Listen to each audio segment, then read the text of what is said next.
you think of when you hear the word epidemic? Ebola, yellow fever, smallpox? What about obesity? The word epidemic is defined as affecting or tending to affect a disproportionately large number of individuals within a population, community, or region at the same time. But what about childhood obesity? This has been determined to be an epidemic.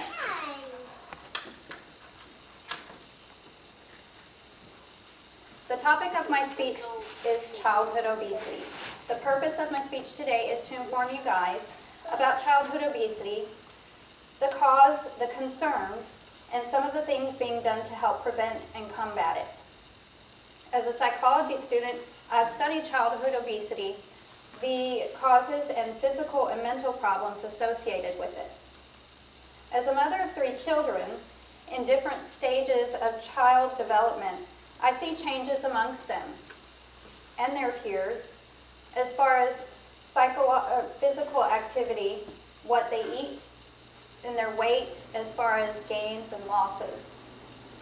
The 3 main points that I will be addressing today are the statistics and the dramatic increase in the last 30 to 40 years of childhood obesity, the main causes and effects of childhood obesity, and what's being done to combat the epidemic.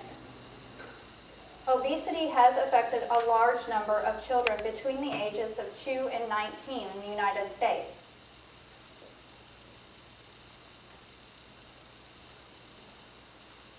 What is childhood obesity?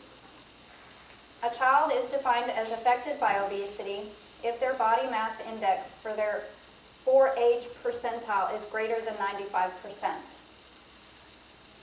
Approximately 17% of children and adolescents 2 to 19 years of age are obese. The percentage of children that are obese has increased from 5% in the 1970s to currently 17%. Obesity is more common. Obesity affects all racial groups. However, some more than others. Of the 17% of obese children, 29% are adolescent black females, and 27% are adolescent Mexican American boys. So in this next slide, this is showing the percentage of high school students who were obese in 2013. This comes from the CDC website. As you can see, the southern states, especially Texas, are pretty high, at 15 to 19%.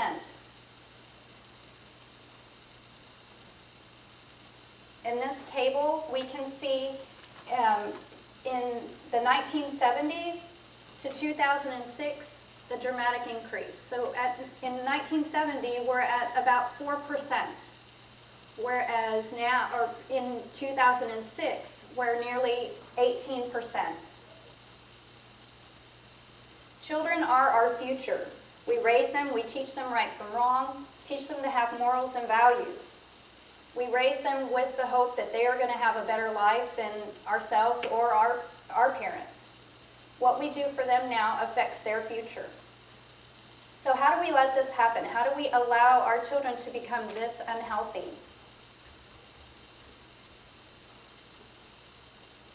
In 1975, 42% of women with children under 18 worked outside of the home. In 2009, 72% of women went to work with children between the ages of 6 and 17. As a working mother of 3 and a college student, time is never on my side. We're always very busy.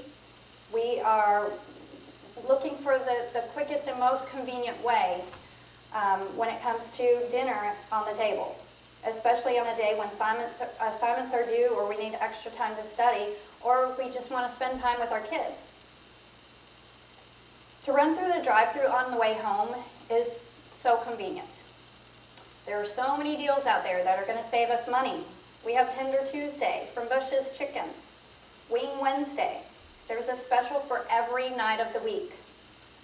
And don't forget McDonald's. You have big doubles for $1 and some change. That can feed a family of 5 for under $10.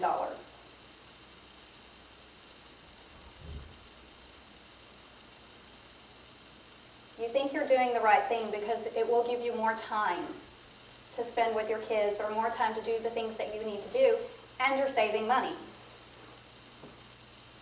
Look at ramen noodles. How much do they cost? Which is also a reason why obesity affects children who are from families in poverty or low income. In addition to saving time, children lead a more sedentary life with all the electronics that are available to them today. The sources of entertainment are electronics. They have cell phones with games and social media. Give a teenage boy or girl a cell phone with social media and they'll be content for hours. Nearly every year, a new gaming console comes out. These leisure pastimes promote inactivity and overeating. The National Association of Sports and Education recommends 150 minutes a week, minimum, for physical education. However, most states don't follow those recommendations. For instance, my son's school has physical education class twice a week. That is a maximum of 120 minutes a week. It is not nearly enough activity. With the sources of entertainment that are popular today and limited activity during school, our children most often do not get enough physical activity. This combined with the sources of food choices make a very unhealthy lifestyle. Now we are seeing the effects of this unhealthy lifestyle. So here we have working parents who have much less time to cook nutritious foods, cheap, high-calorie fast foods, lack of education on nutrition and physical education. Genetics can also play a part in obesity. Promotion of less healthy foods by fast food companies, limited access to healthy, affordable foods.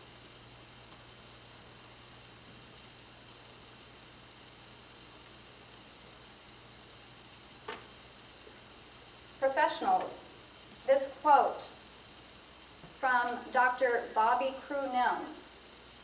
We are seeing the effects of obesity through the emergence of type 2 diabetes as a childhood illness, not to mention the ever-increasing problem of hypertension among young children. We're no longer worried just about chubby children being teased by their peers. We're now facing a major health problem with significant medical and psychosocial effects.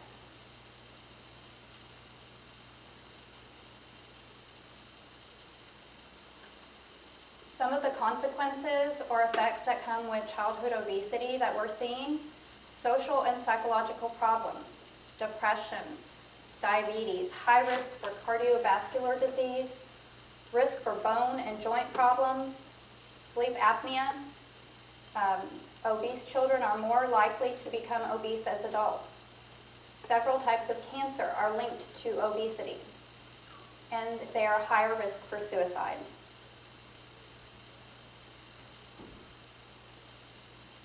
What can be done to prevent this or help combat it?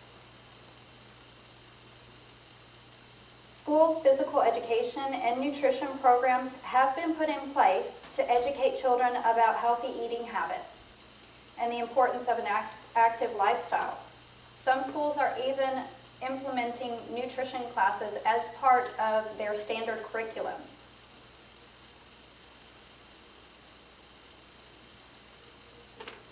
Encouraging physical activity in schools. In some states, not all states are promoting it as much as others, as we can see in the map. Advocacy initiatives, legislative and local government actions have been put into place to promote healthy eating habits by educating people through programs like WIC or the food stamp services.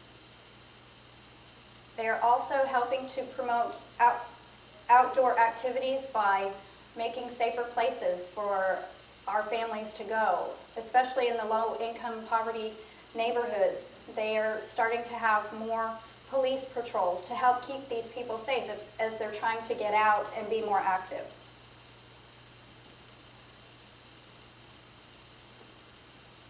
Other ways to combat obesity: provide plenty of fruits and vegetables, healthy snacks, as opposed to chips, sodas, things that are high in sugar. Limiting eating out. That's very hard for most people these days as we have become so busy, especially in fast foods. Limit TV or video game play to less than 2 hours per day. That's a big thing. They have to find other ways in order to keep themselves entertained, and that comes from the family.